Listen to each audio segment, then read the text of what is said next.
வணக்கம். இது நான் உங்கள் நண்பன் டிசிப்ளின் ட்ரேடர் தமிழ். ட்ரேடிங்கில் லாபம் ஈட்டுபவர்கள் ஏதோ மிகப்பெரிய சீக்ரெட் டெக்னிக் வைத்துள்ளார்கள் என்று அதை இன்னமும் நாம் தேடிக்கொண்டுதான் இருக்கின்றோம். உண்மையில் அவர்களிடம் மிகவும் சுலபமான டெக்னிக் கூட இருக்கும். சொல்லப்போனால் அதை நாமும் ஒரு முறையாவது உபயோகப்படுத்தி இருப்போம், அல்லது அதை பற்றி சிறிய அளவிலாவது தெரிந்திருப்போம். உண்மை என்னவென்றால், ட்ரேடிங்கில் வெற்றி என்பது உங்கள் மனதை கட்டுப்படுத்துவதிலும், மேலும் ட்ரேடிங்கின் பொழுது நீங்கள் எடுக்கும் என்ட்ரியின் பொசிஷன் சைஸ், அதாவது நீங்கள் வாங்கும் ஒரு குறிப்பிட்ட பங்கின் எண்ணிக்கையும் தான் தீர்மானிக்கின்றது என்பதை நினைவில் வையுங்கள். அதே நிஃப்டி அல்லது பேங்க் நிஃப்டி, சென்செக்ஸில் ஆப்ஷன் வர்த்தகம் செய்கின்றீர்கள் என்றால் லாட்களின் எண்ணிக்கையாகும். முதலீட்டை குறைவாக வைத்துக்கொண்டு நாம் அதிகப்படியான எண்ணிக்கையில் பங்கினை அல்லது ஆப்ஷனை வாங்குகின்றோம் என்பதுதான் மறுக்க முடியாத உண்மையாகும்.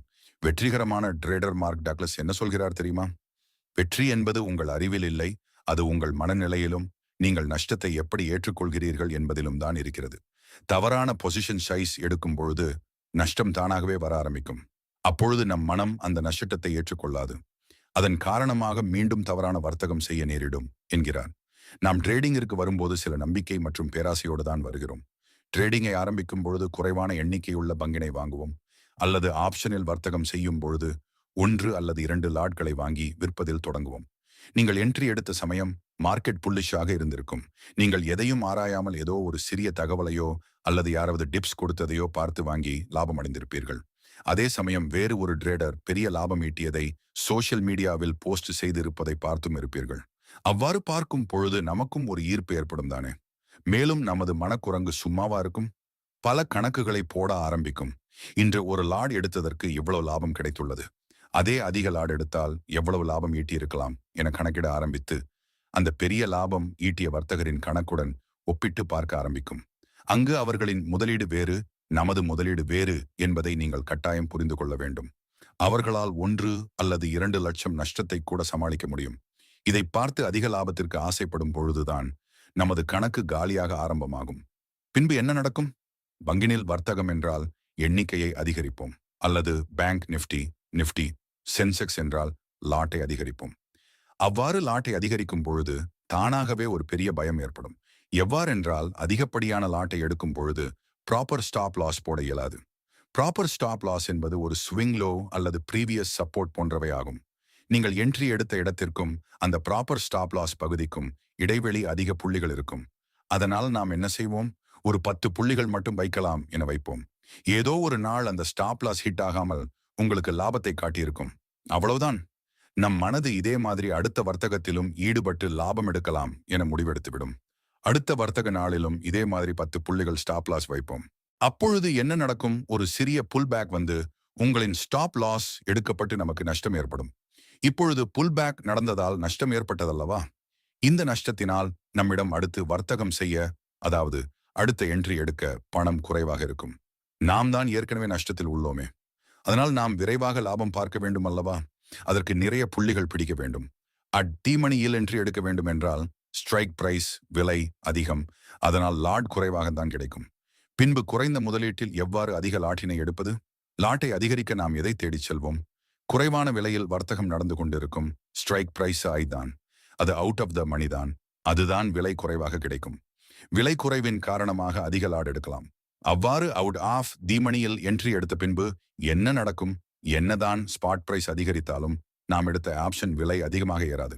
காரணம், எக்ஸ்பைரி அருகில் இருக்கும், அல்லது மார்க்கெட் சைடு வேஸில் நகரும், அல்லது அன்றைய தினம் எக்ஸ்பைரி டேவாக இருக்கும். அப்பொழுது ஸ்டாப் லாஸ் ஹிட் ஆகி நஷ்டம் ஏற்படும். பின்பு நம் மனம் எதையும் ஆராய விடாது, மேலும் அந்த வாயுட் ஆஃப் த மணி ஆப்ஷனையும் விடாது. குறைந்த விலையில் அதிக லாட்டினை எடுத்து மீண்டும் நஷ்டத்தை அடைந்து அக்கவுண்டை காலி செய்வோம். நீங்கள் ஒரு பெரிய ட்ரேடை எடுத்து லாபத்தில் இருக்கும் பொழுது முதலில் உற்சாகமாக இருக்கும். ஆனால் மார்க்கெட் உங்களுக்கு எதிராக செல்லும் பொழுது ஒருவித பயம் ஏற்படும்.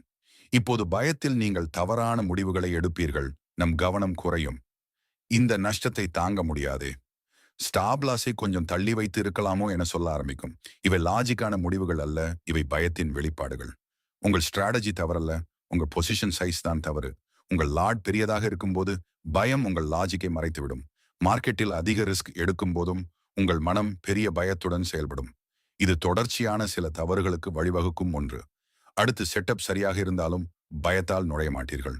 பிறகு வாய்ப்பு போனதும் வருத்தப்படுவீர்கள். 2. பின்பு தவறான ட்ரெண்டில் தவறான என்ட்ரி எடுத்துவிட்டு நஷ்டத்தை ஏற்கும் மனப்பக்குவம் இல்லாததால் ஸ்டாப் லாஸை தள்ளி வைத்து சிறிய நஷ்டத்தை மிகப்பெரிய நஷ்டமாக மாற்றுவோம். 3. முன்பு ஏற்பட்ட நஷ்டத்தை மனதில் வைத்துக்கொண்டு லாபத்தை முன்பே புக் செய்வோம். 4. நஷ்டத்தை விடாமல் பிடித்துக் கொள்வோம். லாஸ் என்பது தோல்வி என நினைத்து அந்த லாஸ் ப்ராஃபிட் ஆக மாறும் என்று தவறான நம்பிக்கையினால் அக்கவுண்டே காலி செய்வீர்கள்.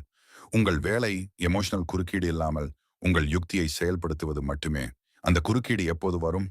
அதிக ரிஸ்க் எடுக்கும்போதுதான் வரும். இப்பொழுது சிறிய பொசிஷன் சைஸில் ட்ரேடு செய்வதால் என்ன நடக்கும் என்று பாருங்கள். 1. ரிஸ்க் சிறியதாக இருப்பதால் அந்த ட்ரேடு பற்றி நீங்கள் கவலைப்பட மாட்டீர்கள். 2. பயம் இல்லாததால் ஸ்டாப் லாஸ் மற்றும் டார்கெட்டை சரியாக பின்பற்றுவீர்கள். அதிகமான ட்ரேடர்கள் தங்கள் பெரிய ரிஸ்க் காரணமாகத்தான் தோற்கிறார்கள். உண்மையில் ட்ரேடிங் என்பது லாபம் சம்பாதிப்பதற்கானது மட்டுமல்ல. அதில் சில சமயங்களில் தப்பி பிழைத்தும் ஆக வேண்டும். பிழைத்திருந்தால்தான் அடுத்த வாய்ப்பை பயன்படுத்த முடியும். பெரிய ரிஸ்க் எடுப்பவர் முடிவுகளை எதிர்பார்க்கிறார். சிறிய ரிஸ்க் எடுப்பவர் சரியான முறைகளை மதிக்கிறார். எப்பொழுதும் வெற்றியை பணத்தால் அளவிடாதீர்கள். நான் இன்று விதிகளையும் ரிஸ்க் மேனேஜ்மெண்ட்டையும் சரியாக பின்பற்றினேனா என்று உங்களை கேளுங்கள். பதில் ஆம் என்றால் அந்த ட்ரேட்டில் நஷ்டம் வந்திருந்தாலும் நீங்கள் வெற்றியாளர்தான். சிறிய பொசிஷன் சைஸில் ட்ரேடு செய்ய தொடங்குங்கள். அப்போதுதான் ஸ்டாப் லாஸ் மற்றும் டார்கெட் சரியாக வைக்க முடியும். அதன் காரணமாக பயத்திலிருந்து விடுதலை கிடைக்கும். பயமில்லாமல் இருந்தால் சிந்தித்து சரியான முடிவுகளை எடுக்கலாம். அதுதான் உங்களை ஒரு சிறந்த ட்ரேடராக மாற்றும்.